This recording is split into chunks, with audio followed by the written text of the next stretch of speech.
Hello everyone, welcome to the Grow Pharma. तो आज हम लोग बात करने वाले हैं हमारी फार्माकोलॉजी की classification and mechanism of series के अंदर जो चल रही है उसमें आज हम लोग बात करेंगे लेक्चर नंबर 12 और उसके कौन सा टॉपिक डिस्कस करने वाले हैं। हम लोग डिस्कस करने वाले हैं NSAIDs. NSAID means non steroidal anti inflammatory drugs. ठीक है, तो आज इस वीडियो में हम लोग इसके बारे में बात करेंगे। लास्ट लेक्चर में हमने कैंसर को कंप्लीट किया था, उसके साथ ही हमारा जो एंटी माइक्रोबियल वाला पोर्शन था वो कंप्लीट हो गया। ठीक है, अब हमारा आज हम स्टार्ट कर रहे हैं गाउट का पोर्शन। इस लेक्चर में हम नसाइड्स कंप्लीट करेंगे। रिमेनिंग जो एक लेक्चर में बाकी सारे स्टामिनिक, ट्रिप्टोफन, वो सारी चीजें कवर कर देंगे, देन हम लोग आगे बढ़ेंगे। ठीक है, तो फिर आ जाओ फटाफट से वीडियो को स्टार्ट करते हैं।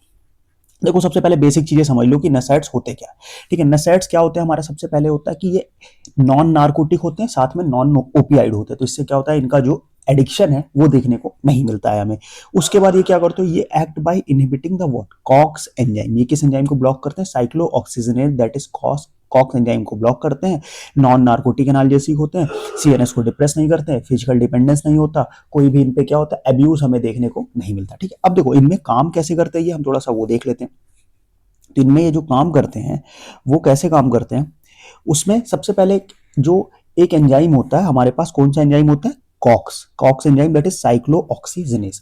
ठीक है, ये साइक्लोऑक्सीजनेज एंजाइम ये क्या सिंथेसिस करता है, ये सिंथेसिस करता है हमारी किसकी, प्रोस्टाग्लैंडिन की, दैट इज पीजी। अब ये प्रोस्टाग्लैंडिन जो है वो हमारा किसके किसके लिए रिस्पॉन्सिबल होता है, ये प्रोस्टाग्लैंडिन हमारा रिस्पॉन्सिबल होता है किसके लिए, हमारा रिस्पॉन्सिबल होता है, पहला रिस्पॉन्सिबल होता है इन्फ्लामेशन के लिए। ठीक है, दूसरा रिस्पॉन्सिबल होता है किसके लिए, पेन के लिए। ठीक है, तीसरा ये रिस्पॉन्सिबल होता है हमारा फीवर के लिए। चौथा हमारे पास रिस्पॉन्सिबल होता है ये ब्लड क्लॉट के लिए। ठीक है, ब्लड क्लॉट के लिए रिस्पॉन्सिबल होता है। और पांचवा जो रिस्पॉन्सिबल होता है, ये रिस्पॉन्सिबल होता है लेबर इंडक्शन के लिए। ठीक है, लेबर इंडक्शन, जब प्रेगनेंसी के टाइम पे जो चाइल्ड बर्थ होता है तो लेबर इंडक्शन के लिए ये रिस्पॉन्सिबल होता है।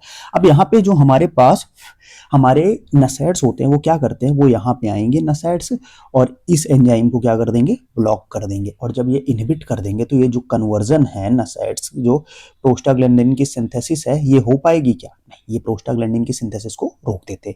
और जब भाई लोगों ने प्रोस्टाग्लैंडिन की सिंथेसिस को रोका तो वहां पे क्या हुआ कि हमें इन्फ्लामेशन से रिलीफ मिल गई, अच्छी बात है। पेन से रिलीफ मिल गई, अच्छी बात है।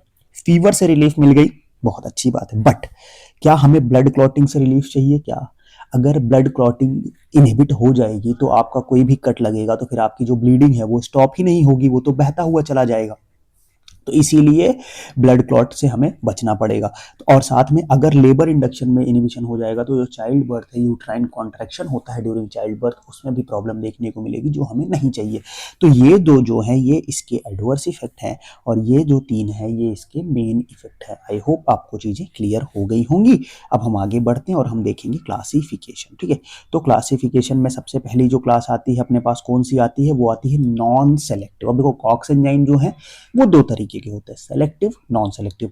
नॉन सेलेक्टिव की बात करें तो नॉन सेलेक्टिव कॉक्स इनहिबिटर आती हैं जिसमें को किसी को भी इनहिबिट कर सकती हैं, आइदर सेलेक्टिव, नॉन सेलेक्टिव, किसी को भी वो इनहिबिट कर सकती है। ठीक है, तो इसमें जो सबसे पहले आती है अपने पास सैलिसिलेट्स की क्लास की ड्रग, सैलिसिलेट्स क्लास की ड्रग आ गई, जिसमें मेनली आपकी क्या याद रखनी है, मेनली आप याद रखो, देखो वैसे तो कई सारी ड्रग है बट मेनली आप एस्पिरिन को याद रखो। सैलिसिलेट्स में आप याद रखो किसको, एस्पिरिन को याद रखोगे तो आपका काम हो जाएगा मेनली। बाकी और भी ड्रग है, ठीक है, तो वो तो ठीक है, बट एस्पिरिन आपको याद रखना है, aspirin is important in salicylates. ठीक है, नेक्स्ट आगे बढ़ते हैं हम लोग। अगली जो क्लास है अपने पास वो कौन सी है, वो है propionic acid derivative. Propionic acid derivative में आपकी कौन सी आ जाएगी, आपकी आ जाएगी आइबुप्रोफेन, नेप्रोक्सेन, कीटोप्रोफेन और फ्लूबीप्रोफेन, जिसकी निमोनिक सिंपल्स आप नाइफ से याद रख सकते हो। और नाइफ से भी सिंपल मैं आपको बोलूंगा कि प्रोपियोनिक है, साथ में प्रोफेन है, सभी में प्रोफेन है, आप बस प्रोफेन से याद रख लो ना, अलग से मत जाओ, आप क्या करो, प्रोफेन से याद रख लो, बस इतना आपका काम हो जाएगा। ठीक है, नेक्स्ट आगे हम बात करेंगे अपना एंथ्रानिलिक एसिड डेरिवेटिव में एक ड्रग आएगी मेफेनेमिक एसिड। ठीक है, next aryl acetic acid derivative diclofenac, aceclofenac.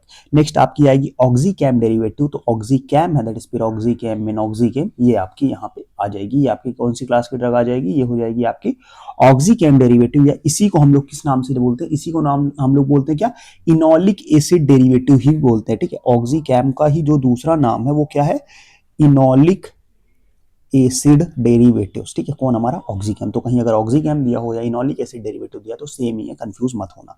Next पायरोलो pyrrole derivatives, या जिसको हम लोग किस नाम से, पायरोलो पायरोलोल डेरिवेटिव में कौन सा आ जाएगा, आपका केटोरोलैक आ जाएगा। उसके बाद अगर हम बात करें तो इंडोल डेरिवेटिव में आपकी दो ड्रग आएगी, इंडोमेथासिन और आपकी क्या आ जाएगी, आपका सोलिंडैक आ जाएगा। Next pyrazolone derivative that is phenylbutazone, आपका वहां पे पायराजोलोन डेरिवेटिव में आपका क्या आ जाएगा, फिनाइल ब्यूटाजोन और ऑक्सी फिनाइल ब्यूटाजोन आ जाएगा। देखो, और कभी कहीं कहीं आप देखोगे तो अगर आपको ये यहाँ पे नहीं है तो आप कीटोरोलॉग आप देखोगे तो इंडोल डेरिवेटिव में ही मेंशन रहता है, तो आप वहां से भी उसको याद रख सकते हो, कोई कुछ खास परेशान होने की जरूरत नहीं है। ठीक है, अब देखो इसको याद करना कैसे है, इसको याद करने की आप सिंपल से, एक तो सिंपल निमोनिक क्या है कि आप इनका जो एक्रोनिम है, जो फर्स्ट वर्ड है उसी को याद कर लो, that is safe P P, safe P P, safe से एस से सैलिसिलेट्स आ जाएगा, इससे आपका aryl acetic derivative anthranilic acid derivative हो गया, एफ से आपका क्या हो जाएगा, एफ से आपका यहाँ पे हो जाएगा fenamates, that is anthranilic acid derivative का जो दूसरा नाम है वो क्या है, वो है फेनामेट्स, तो वो फेनामेट्स आ जाएगा। ई से आपका आ जाएगा क्या, ई से यहाँ पे हमारे पास एफ से फेनामेट्स हो गया, ई से आपका जो enolic acid derivative, that is ये ऑक्सीकेम डेरिवेटिव है, इसका दूसरा नाम क्या है, इनोलिक एसिड डेरिवेटिव, तो वो आ जाएगा। बाकी फिर पी से आपका प्रोपियोनिक एसिड डेरिवेटिव और पैराजोलोन डेरिवेटिव आ जाएगा। ठीक है, एक तो सिंपल निमोनिक किया था, बाकी दूसरा एक अगर हम और निमोनिक देखना चाहें जो इसके लिए आपको याद रख सकते हो, वो कौन सा है, उसको याद रखने का एक सिंपल सा निमोनिक है कि कोई एक सेलिब्रिटी थी, ठीक है, सेलिब्रिटी थी, जिन सेलिब्रिटी का नाम क्या था, सैली, आप अपने फेमस सेलिब्रिटी का नाम रख लो, Sally proposed to a fan, Sally proposed to a to fan at new place, fan at a new place, Sally ने अपने एक फैन को न्यू प्लेस पे प्रपोज किया। ठीक है, तो सैली का क्या मतलब हो जाएगा, सैलिसिलेट्स, प्रपोज से आपका प्रोपियोनिक एसिड डेरिवेटिव, फैन से आपका क्या हो जाएगा, फेनामेट्स हो जाएगा, अ से आपका एसिटिक एसिड डेरिवेटिव, एन से आपका ये क्या है, ये नॉन सिलेक्टिव कॉक्स इनहिबिटर है, और प्लेस से क्या हो जाएगा, पैराजोलोन डेरिवेटिव। इसका एक और भी निमोनिक है, ठीक है, मैं आपको 3 निमोनिक बता रहा हूँ, जो आपको अच्छा लगे आप कोई भी एक उसमें से ले सकते हो। ठीक है, उसमें से अगर आपका नाम एन से है तो ये निमोनिक आपके लिए है, आप अपने नाम के साथ इसको जोड़ सकते हो, और अगर आपका नाम एन से नहीं है, किसी और का, आपके दोस्त का नाम, किसी का नाम है, तो आप उसको ले सकते हो। ठीक है, तो यहाँ पे हमने नाम रखा है क्या, नॉनी, एक नॉनी भाई साहब हैं, नॉनी एंजॉय करते हैं क्या, नॉनी enjoy salty and tasty peri peri fries, नॉनी ने क्या किया, सॉल्टी और टेस्टी पेरी पेरी फ्राइज भाई साहब ने इंजॉय किया। नॉनी से क्या आ जाएगा, आपका नॉन सेलेक्टिव कॉक्स इनहिबिटर है, इंजॉय से आपका आ जाएगा इनोलिक एसिड डेरिवेटिव है, सॉल्टी मतलब आपका सैलिसिलेट्स हो गया, एंड मतलब एसिटिक एसिड डेरिवेटिव हो गया, पेरी पेरी मतलब टेस्टी, पेरी पेरी मतलब आपका क्या हो जाएगा, पैराजोलोन, और propionic acid derivative of fries मतलब फेनामेट्स हो जाएगा। तो आप इसको भी याद रख सकते हो, 3 ट्रिक है, जो आपको लगे, आप अपने हिसाब से, अपनी श्रद्धा के हिसाब से जो आपको अच्छा लगे आप याद रख सकते हो। ठीक है, आगे बढ़ते हैं, प्रेफरेंशियल कॉक्स टू इनहिबिटर। अब देखो कॉक्स 1 कॉक्स 2 तो ठीक था, अब नॉन सेलेक्टिव क्या कर रहा था, वो कोई भी इनहिबिट कर रहा था, बट प्रेफरेंशियल में क्या है कि वो कॉक्स 2 को प्रीफर करते हैं। इसमें कौन सी ड्रग आएगी, आपकी आएगी निमेसुलाइड आएगी, देन आपकी आएगी क्या, निमेसुलाइड, देन आपकी मेलोक्सिकैम आ जाएगी, नेबिम्यूटेन और क्या, इटोडोलैक आ जाएगी। ठीक है, और इसमें एक और ड्रग आएगी क्या, एक्लोफेनैक भी इसी में आती है, प्रेफरेंशियल कॉक्स 2 इनहिबिटर में कौन सी ड्रग आती है, एक्लोफेनैक। अब देखो प्रेफरेंस क्या होता है इसमें, ये समझो कि अगर आपको प्रेफरेंस मिल रही है तो स्टार्टिंग में तो अच्छा लगता है, बट अगर यही प्रेफरेंस आपको हर जगह मिले लगे, कि आपको क्लास में बोल रहा है कि हाँ आपको प्रेफरेंस मिल रही, चल भाई तू ही बताएगा, तू ही करेगा, तो ये आपको अच्छा लगेगा क्या, तो फिर एक टाइम के बाद आ लगता है कि यार मैं ही क्यों, तो उसका सिंपल सा निमोनिक है कि एंड मी, इसको निमोनिक क्या याद रखना है, एंड मी, प्रेफरेंशियल का एंड मी। ए से आपका आ जाएगा एक्लोफेनैक, एन से आ जाएगा निमोसुलाइड, डी से आ जाएगा क्या, डी से यहाँ पे एक्लोफेनैक का भाई आता है डिक्लोफेनैक, वो भी इसी क्लास का ड्रग है, एक्लोफेनैक का भाई कौन सा, डिक्लोफेनैक, वो भी इसी क्लास का ड्रग है, एम से मिलॉक्सिकैम, ई से इटोडोल, तो ये इससे आप याद रख सकते हो preferential cox 2 inhibitor. Next one is selective cox 2 inhibitor, जो केवल कॉक्स 2 को इनहिबिट करेगा, that is celecoxib, etoricoxib, parecoxib, इसका सिंपल सा एक्रोनिम है कॉक्सिब, कॉक्सिब से याद रख लो, सेलेक्टिव कॉक्स 2 इनहिबिटर आप याद रख सकते हो। नेक्स्ट आता है आपके पास क्या, analgesic antipyretic with poor anti inflammatory action, इसमें आएगा paraaminophenol derivative, that is paracetamol, acetaminophen हो गया, पैराजोलोन डेरिवेटिव में आपका मेटिमाजोल और प्रोपाफेनाजोन हो गया, देन आपका बेंजोऑक्साजोसिन डेरिवेटिव में नेपोफैम हो गया। ठीक है, और नेपोफैम क्या है, एक ये ऐसी ड्रग है, ये क्या काम कर सकती है, कॉक्स को भी इनहिबिट कर सकती है, लॉक्स को भी इनहिबिट करती है, दोनों को इनहिबिट करने की कैपेबिलिटी लगती है कौन, नेपोफैम। ओके, तो ये थे हमारे क्या क्लासिफिकेशन, और आई होप आप इसको अच्छे से याद रख लोगे। अब हम आगे बढ़ेंगे और थोड़ा सा कुछ मैकेनिज्म ऑफ एक्शन की बात कर लेते हैं। तो सबसे पहला जो मैकेनिज्म ऑफ एक्शन है वो किसका है, वो हमारा जो इस क्लास की प्रोटोटाइप ड्रग है, कौन सी प्रोटोटाइप ड्रग है, एस्पिरिन, एस्पिरिन इस क्लास की प्रोटोटाइप ड्रग है। तो एस्पिरिन का क्या है कि प्रो ड्रग है जो कन्वर्ट होती है किसमें, एसिटाइल सैलिसिलिक एसिड, ठीक है। उसके बाद क्या है, फिर इन बॉडी ये एसिटाइल सैलिसिलिक एसिड, मतलब इसका एसिटाइल सैलिसिलिक एसिड नाम है, जो बॉडी में जाकर किसमें कन्वर्ट हो जाता है, सैलिसिलिक एसिड में कन्वर्ट हो जाता है। और ये क्या करता है, थ्रोम्बोक्सिन ए2 सिंथेसिस को भी इनहिबिट करता है, जिसकी वजह से प्लेटलेट एग्रीगेशन में को इनहिबिट करके ब्लीडिंग टाइम जो है वो प्रोलॉन्ग हो जाता है किससे, एस्पिरिन से। Next half life, that is T half of aspirin कितना है, टी हाफ इसका 15 टू 20 मिनट्स इसका टी हाफ होता है। और इसका जो मैकेनिज्म होता है वो किससे होता है, फार्माकोकाइनेटिक, जो इसका मेटाबॉलिज्म होता है वो होता है ग्लाइसिन कॉन्जुगेशन से, ठीक है। किसके उसमें होता है, ग्लाइसिन कॉन्जुगेशन। अब देखो, ठीक है, तो इलिमिन, और साथ में कुछ और पॉइंट्स बता दे, इसका जो इलिमिनेशन होता है वो किससे होता है, वो इलिमिनेशन इसका होता है जीरो ऑर्डर, इलिमिनेशन इसका जीरो ऑर्डर होता है, ठीक है। अब इसमें कुछ हम देखते हैं कि एस्पिरिन के एडवर्स इफेक्ट्स बहुत सारे देखने को मिलते हैं। तो एस्पिरिन के एडवर्स इफेक्ट्स क्या क्या हैं वो देख लेते हैं फटाफट से। तो एस्पिरिन का जो एडवर्स इफेक्ट है, सबसे पहले है इसका निमोनिक ही याद रखना है, एस्पिरिन। एस्पिरिन का एडवर्स इफेक्ट याद रखो, एस्पिरिन से क्या होता है, अस्थमा कॉज करता है, सैलिसिलिज्म दैट इज सैलिसिलिक एसिड की पॉइजनिंग कॉज कर सकता है, पेप्टिक अल्सर कॉज करता है, इंटेस्टाइनल ब्लड लॉस, और साथ में प्लेटलेट डिसएग्रीगेशन होता है। रेज सिंड्रोम कॉज करता है, एस्पिरिन अगर बच्चों में दे दिया गया है तो रेज सिंड्रोम कॉज करता है, और ये बहुत इंपॉर्टेंट है, इसीलिए एस्पिरिन जो है वो चाइल्ड में प्रोहिबिटेड है, इनको दिया नहीं जा सकता।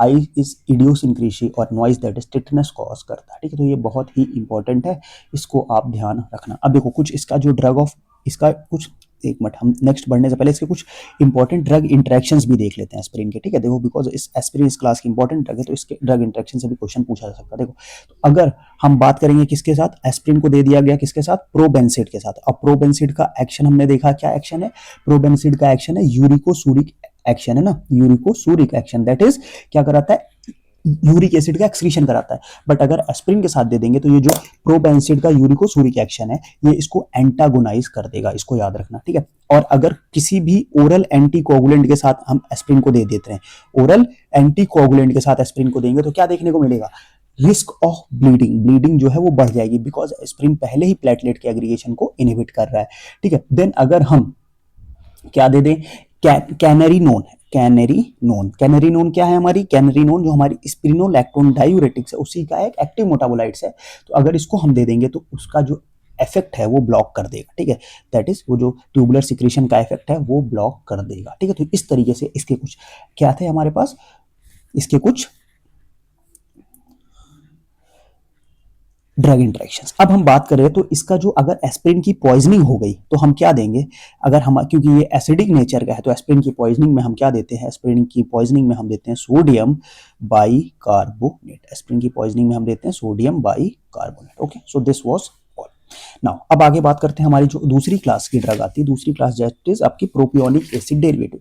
अब प्रोपियोनिक एसिड डेरिवेटिव देखो तो इसमें जो हमारे पास क्या है, इसमें हमारे पास है आइबुप्रोफेन, जो यूज किया जाता है किसमें, डेंटल सर्जरी की पेन में यूज किया जाता है। और सबसे सेफेस्ट ट्रेडिशनल नसेट्स जो यूज किया जा रहा है वो आपका यूज किया जाता है क्या, आइबुप्रोफेन। और इसको हम लोग चिल्ड्रन में भी दे सकते हैं बिकॉज ये रेस सिंड्रोम जो है वो कॉज नहीं करता। नेक्स्ट आता है अपने पास नैप्रोक्सन, नैप्रोक्सन क्या है, नैप्थलीन रिंग इसमें प्रेजेंट होती है और ये क्या करता है, ल्यूकोसाइट माइग्रेशन को इनहिबिट करता है। और सबसे ज्यादा बात करें तो ये most potent anti inflammatory action अगर किसी ड्रग का है तो किसका है, नैप्रोक्सेन का है। इसीलिए इसको हम लोग गाउट और अर्थराइटिस में भी यूज कर सकते हैं। नेक्स्ट आता है आपके पास कीटोप्रोफेन। कीटोप्रोफेन क्या होता है, लॉक्स एंजाइम को इनहिबिट करता है और साथ में केवल ऐसा नेसाइड्स है कीटोप्रोफेन जो लॉक्स को भी इनहिबिट करता है और इफेक्टिव इन किसमें, अस्थमा में इफेक्टिव होता है ये, ठीक है। ये आपको याद रखना। फ्लूविप्रोफेन की अगर हम बात करें तो ये ऑक्यूलर एंटी इंफ्लामेटरी के रूप में इसको हम लोग यूज कर सकते हैं, ठीक। तो ये था प्रोपियोनिक एसिड डेरिवेटिव के बारे में, ठीक है, जिसमें से सबसे पोटेंट इस क्लास की कौन सी ड्रग है, नैप्रोक्सेन। और आइबुप्रोफेन जो है सबसे फर्स्ट मेंबर है और सेफ फर्स्ट ट्रेडिशनल नसेट्स के अंदर आता है। चलो नेक्स्ट आगे हम लोग बात करेंगे अब किसके बारे में, ये हमने, अब हम बात करते हैं मेन जो कुछ इंपॉर्टेंट ड्रग इस क्लास की, that is paracetamol, that is acetaminophen. और इसी को हम लोग बोलते हैं क्या है, पैरासीटामोल, ठीक है। पैरासीटामोल क्या है, deethylated active metabolite of किसका, फेनेसिटीन का है। देन इनहिबिट करता है कॉक्स 3 एंजाइम को, दैट इज आइसो एंजाइम जो डॉग के ब्रेन में लोकेटेड होता है। टॉक्सिसिटी इसका क्या होता है, पैरासीटामोल अंडरगो कहां, ग्लूटाथियोन कॉन्जुगेशन होता है और उसमें कन्वर्ट होता है N acetyl P benzoquinone imine, that is NAPQI. और उसको ये क्या करता है, यहाँ पे highly reactive arylating metabolite of the paracetamol.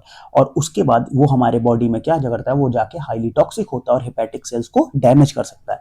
But इसको ट्रीटमेंट के लिए हम लोग क्या देते हैं, इसको ट्रीटमेंट के लिए हम लोग देते हैं क्या, N acetylcysteine that is methionine, और ये हम लोग commonly use over the counter drug होती है हमारी कौन सी, पैरासीटामोल। अब देखो इसमें जो सबसे इंपॉर्टेंट पॉइंट है वो ये है कि जब ये यहाँ पे बी होगा, नैपक्वी NAB होगा, अब देखो जब ये बना तो ये जो नैपक्यू है इसको डिटॉक्सिफाई बॉडी पहले खुद से करना चाहेगी ना, तो बॉडी में इसको डिटॉक्सिफाई कौन करता है, ग्लूटाथियोन करता है इसको बॉडी में, ग्लूटा थियोन जो है वो इसको डिटॉक्सिफाई करने का ट्राई करता है, और फिर जब ग्लूटाथियोन सफिशिएंट नहीं होता फिर ये लीवर सेल से बाइंड करके उसको इरिवर्सिबली डैमेज करने लगता है, तब वहां पे हम लोग देते हैं एन एसिटाइलसिस्टीन। मेनली आप एन एसिटाइलसिस्टीन पे याद रखो, मेथियोनिन छोड़ो, एन एसिटाइलसिस्टीन देते हैं, एन एसिटाइलसिस्टीन को याद रखते हैं, ठीक है। और यहाँ पे फेनासिटीन है, फेनासिटीन को डिथाइलेटेड करते तो पैरासीटामोल बनता है, ठीक है। और ये क्या होता है पैरासीटामोल, अगर हम बात करें तो यहाँ पे ड्रग ऑफ चॉइस होता है प्रेगनेंसी, ठीक। तो ये बेसिक था पैरासीटामोल का। अब कुछ हम लोग देख लेते हैं कि अलग अलग केस की अगर है नसेट्स में तो उसमें ड्रग ऑफ चॉइस क्या बनने वाला है वो देख लेते हैं हम लोग।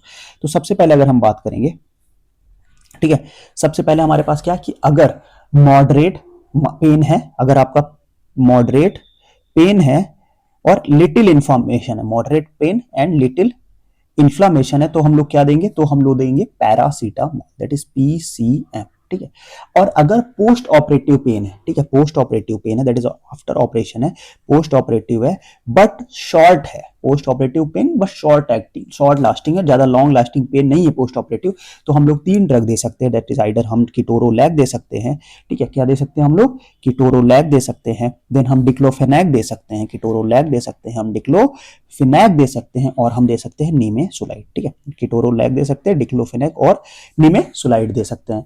फिर अगर हम बात करें, अगर दूसरा आगे अगर गैस्ट्रिक सेफ की हम बात करेंगे, गैस्ट्रिक सेफ, तो गैस्ट्रिक सेफ में कौन सी ड्रग आएगी, आपकी कॉक्सिब क्लास की जो ड्रग आएगी, लाइट इज रोफेकॉक्सिब हो गई आपकी, देन आपकी सेलेकॉक्सिब हो गई, ये क्या है, ये गैस्ट्रिक सेफ के अंतर्गत आती हैं, उस कैटेगरी में आती हैं, ठीक है।